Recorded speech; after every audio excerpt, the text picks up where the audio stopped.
Hi hello అండి, welcome to our channel Vijay vlogs officials అండి. ఎలా ఉన్నారు? అందరూ బాగున్నారా? మేమైతే చాలా బాగున్నామండి. మీరు కూడా బాగుండాలని అయితే నేను కోరుకుంటున్నాను. అలాగే ఈరోజు మన రెసిపీ అయితే కరివేపాకు కారం పొడి అయితే చేస్తున్నానండి. చాలా సింపుల్గా క్విక్గా అయిపోయేటటువంటి ఈ రెసిపీ మీరు కూడా ఇదే విధంగా ఒకసారి ట్రై చేయండి.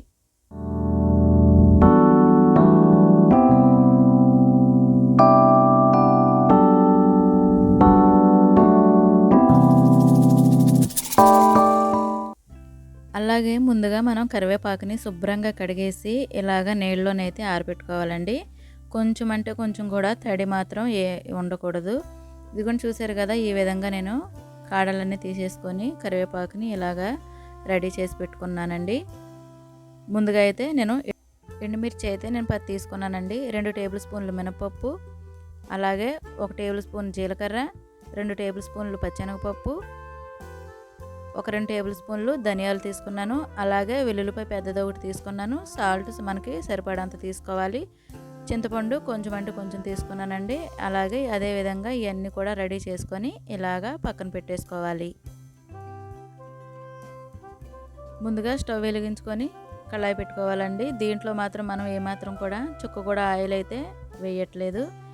ఇలా మొత్తం కలిపి ఫ్రై చేసుకోవాలండి. ముందుగా ఎండుమిర్చి అయితే వేసుకొని ఫ్రై చేసుకుంటున్నాను. మాడకుండా చూసుకోవాలండి గింజలు కూడా. అవన్నీ తీసుకొని మిక్సీ గిన్నెలో వేసేసుకున్నాను. ఇప్పుడు అందులోనే మనం పచ్చెనగపప్పు, మినపప్పు, ధనియాలు ఈ 3 కలిపి వేపుకోవాలి.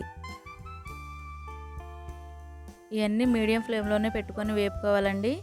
ఇది కనుక పచ్చెనగపప్పు మనం తీసేసి కరివేపాకు పొడి చేసుకుంటే బాలింతలు కూడా తినొచ్చండి. ఇందులోని మనం ఏమీ యాడ్ చేయట్లేదు కాబట్టి పచ్చెనగపప్పు అవాయిడ్ చేస్తే కనుక బాలింతలు కూడా ఈ పొడిని శుభ్రంగా తినొచ్చు. చాలా మంచిది, కంటి చూపుకు కూడా మంచిదండి. అలాగే అవి వేగిన తర్వాత నేను అందులోనే జీలకర్ర, కొంచెం చింతపండు కూడా వేసి వేపుకుంటున్నాను. జీలకర్ర ఈజీగా వేగిపోద్ది కాబట్టి నేను లాస్ట్లో వేసానండి. అలాగే వెల్లుల్లిపాయల్లో కొంచెం తేమ అన్నది ఉంటుంది కదా, ఆ తేమ పోయే వరకు నేను కొంచెం ఇవి కూడా ఇలాగా ఫ్రై అయితే చేసుకున్నాను. ఇవన్నీ తీసుకొని ఒక ప్లేట్లోకి అయితే తీసేసుకోవాలి. ఇవన్నీ ఫ్యాన్ కింద అయితే మనం ఆరబెట్టుకోవాలండి. ఇప్పుడు మళ్ళీ అదే కళాయిలోని కరివేపాకు ఉంది కదండి, అది కూడా వేసి ఫ్రై చేసుకోవాలి. మీకు ఇష్టం ఉంటే కనుక ఆయిల్లో ఫ్రై చేసుకోవచ్చండి. ఇవన్నీ కూడా నేనైతే విరవిరలాడుతూ రావాలని చెప్పేసి ఉట్టుగానే నేను ఇలా ఫ్రై చేస్తున్నాను. పొడి పొడిగా బాగుంటుందండి. కరివేపాకు అయితే మాడుకోకుండా లో ఫ్లేమ్లో పెట్టుకొని ఇలాగా మనం ఫ్రై చేసుకోవాలి. అవన్నీ తీసుకొని పక్కన పెట్టేసిన తర్వాత మిక్సీ గిన్నె తీసుకొని అందులోకి ఎండుమిర్చి, కొంచెం సాల్ట్ వేసి తీసుకొని మనం మిక్సీ పట్టుకోవాలి.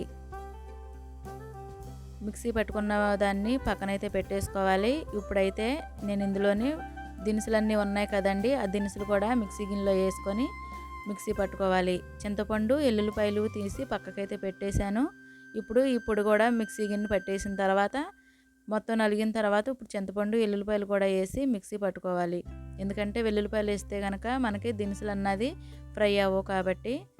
అలాగే కరివేపాకును కూడా నేను మిక్సీ తీసుకొని ఇవన్నీ పక్కన పెట్టేసి మొత్తం అన్నీ కలిపి ఒకసారి అయితే మిక్సీ గిన్నెలోకి అయితే తీసేసుకోవాలి. ఇప్పుడు సర్వింగ్ బౌల్లో తీసుకొని మనకి కరివేపాకు కారం పొడి అయితే మనం సర్వ్ చేసేసుకోవాలి. చూసారు కదండి ఎంత చక్కగా ఉందో, విరవిరలాడుతూనైతే మన కరివేపాకు కారం పొడి అయితే రెడీ అయిపోయింది. కంటి చూపుకి కూడా చాలా మంచిది. తొందరగా కనుక మనకి ఇడ్లీల్లోకి, దోశల్లోకి, అట్లలోకి వేసుకోవడానికి అయితే చాలా బాగుంటుందండి. మీరు కూడా ఇదే విధంగా ఒకసారి ట్రై చేయండి. ఛానల్ని కొత్తగా చూస్తున్నటువంటి వారు ఎవరన్నా ఉంటే కనుక మన ఛానల్ని సబ్స్క్రైబ్ చేసుకోండి. అలాగే ఇంకా మరిన్ని వీడియోలతో మళ్ళీ మీ ముందుకు వస్తాను. అంతవరకు సెలవండి. Bye friends.